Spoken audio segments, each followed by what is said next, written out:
in New Orleans. I went to Cafe Du Monde and got beignets 3 times. Do you remember what happened the last time you got all stressed out and you were eating sugary stuff? I'm way skinnier than last time. I'm way healthier than last time. You're eating beignets. That's 3 times a day. You've probably heard of the Kardashians, who are famous for just being famous. You don't sing, you don't dance, you don't have any talent. But we're still entertaining people. In a recent post on her mobile app, Kourtney Kardashian talked about how she went on a ketogenic diet for a few months to help with a detox. Apparently, her doctor said she had high levels of mercury and lead in her body, which had damaging effects on her overall health. I don't keep up with the Kardashians or watch their social media posts, but this news caught my attention because I've been doing the ketogenic diet for a long while now. So, in this video I wanted to analyze the Kardashian keto experiment. Do I look fat? Just like 20 pounds overweight. Kourtney wrote, "Keto diets are low in carbohydrates and high in protein and healthy fats. Once I knew the ground rules, I was very strict and really stuck to it.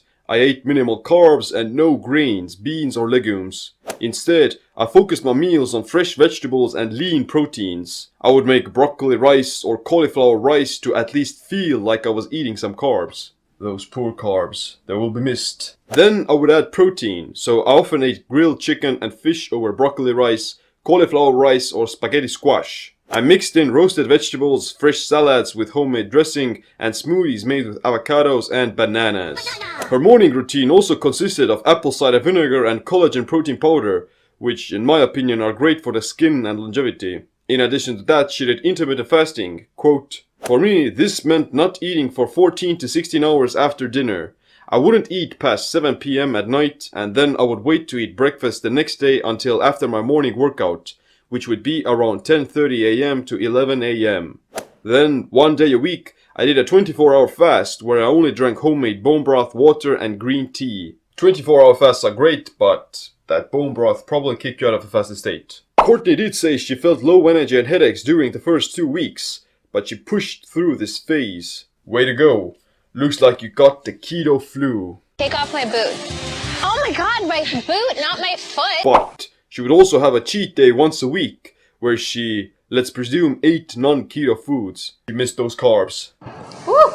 Man down.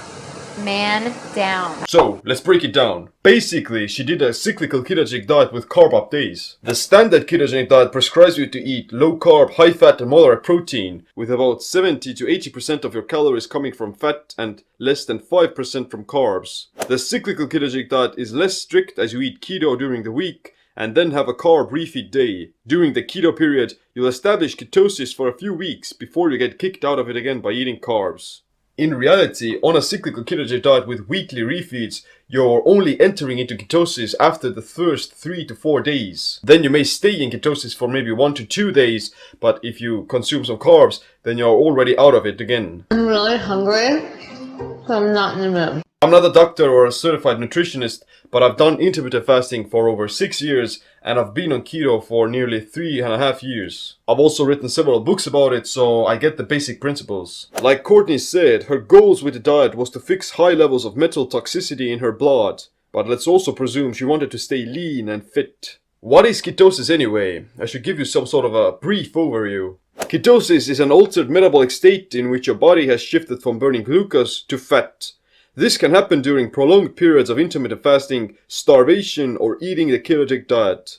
Originally, the ketogenic diet was used to treat epileptic children thanks to its ability to reduce seizures. Now it's being used by people with diabetes and insulin resistance as well. And of course, it's very effective at making you burn your body fat. Although keto is great for reducing inflammation and protecting you against disease, there are no clear evidence that suggests that keto is going to lower the amount of heavy metals in your body. In theory, it can help to promote the cell's own ability to cleanse themselves through the process of autophagy. To trigger autophagy, you need to be fasting for a long time, but eating keto can also allow some periods of autophagy to kick in. The most important thing for fighting metal toxicity is to avoid exposure to heavy metals, like putting nickels into your mouth, touching old house paint, working at a metal factory, touching dirty metals, or eating foods that have been contaminated with heavy metals. She did say that she had small amounts of mercury in her blood, which is funny because fish is one of the most mercury contaminated foods on the planet because of ocean pollution. Fish with highest mercury poisoning are tuna, swordfish,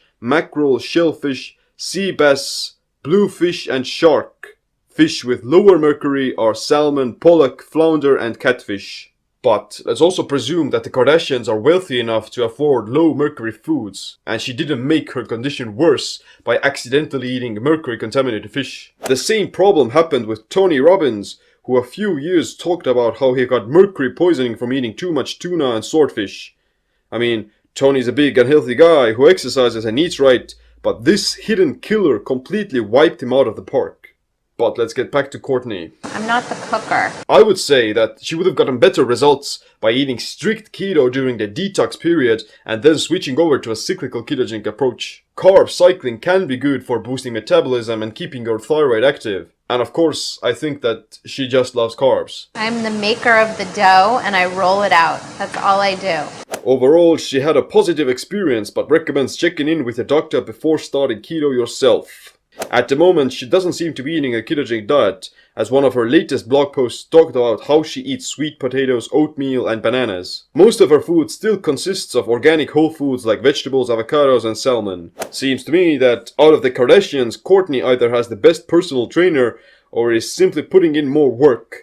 She's definitely in good shape and doesn't appear to have any health issues. It just makes me feel so much better, like mentally, physically. But what about the other Kardashians? Khloe Kardashian, who used to struggle with weight, is now in great shape and she's eating similarly as do the other sisters. In 2017, Kim Kardashian's nutritionist revealed the secrets of her diet. Get enough protein, healthy fats and cut the carbs.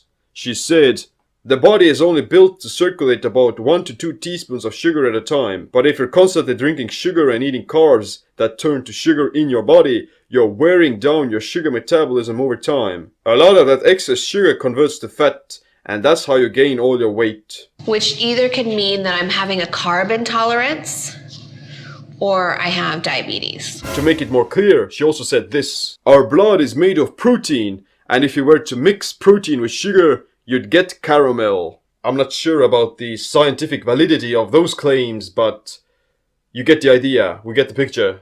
Too much glucose in the bloodstream will make you diabetic and obese. You're like a closet eater. You need an ankle bracelet. Kylie Jenner, however, seems to be eating whatever she wants, as her social media posts show burgers, waffles, potatoes, tacos, and such. She was also pregnant, so maybe that's why she was so hungry. 2 burgers, 1 for me, 1 for the baby. One commonality amongst all of their diets is the elimination of dairy and gluten. These foods are very allergenic and they cause inflammation in the gut and the skin. I wish I could give you a more thorough analysis of what they actually eat, but to do that I'd have to pay their monthly subscription fee, which I'm not gonna do. You're lucky that I'm gracing you with my ideas. In conclusion, the Kardashians aren't eating keto all the time, but they do pay attention to how many carbs they eat and what other ingredients they put into their body. I personally think that it's a good idea to keep your body in this semi-ketotic state at least the majority of time. It's gonna keep your blood sugar low, it's gonna prevent your blood from turning into caramel, and it's gonna help you burn the fat.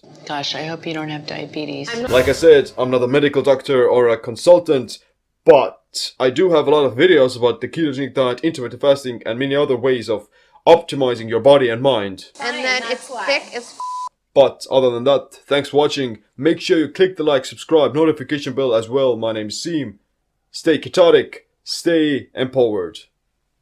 Caramel.